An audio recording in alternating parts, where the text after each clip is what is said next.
Patay ang isang single mom na siklista matapos mahagip na isang truck. Nangyari yan habang nasa bike lane ng Marikina na kilala pa namang bike-friendly. Saksi si Oscar Oida. Ang paghahatid ng single mom na si Lorely Melevo sa bunsong anak sa paaralan kahapon, hindi na mauulit.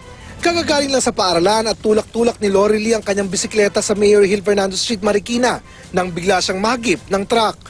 Biglang may kumalabog. Paglagpas ng truck, sir, may babae nakabulagta dyan. Nakadapa, di na gumagalaw. Naaresto ng truck driver. Basta po ako sa kanto po eh. Nagulat lang nga po ako. Paglabas ko, huminto po ako. Buwaba ako. Nakita ko po doon na may tao palang nakabulagta, nakabike po siya. Hindi na namin siya makikita. Kasi hindi na namin makilala yung mukha niya. Dahil nawasa ko talaga yung mukha ng kapatid ko. Base sa pagsiyasat ng mga pulis, nasa bike lane ng biktima ng mahagip. Agrabyado naman po kami.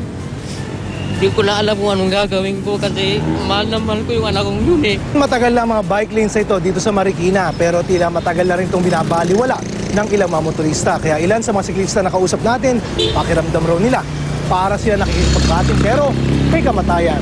Kabalintunaan niya, lalo't kilalang bike-friendly ang Marikina, ang unang lungsod sa bansa na nagkaroon ng organized bike lanes. Pero kanina, nakunan pa ng aming kamera kung paanong sinakop ng isang truck ang bike lane na dinaraanan ng isang siklista.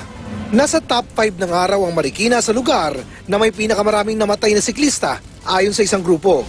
Hindi sapat ang painted bike lanes. Ang modelong sinusunod natin para ang pinakamataas na sukatan ng proteksyon ng kabuhayan ng isang tao at ang kanyang pangangatawan, kailangan protected and segregated bike lanes. Suma total, kailangan merong barrier. Mga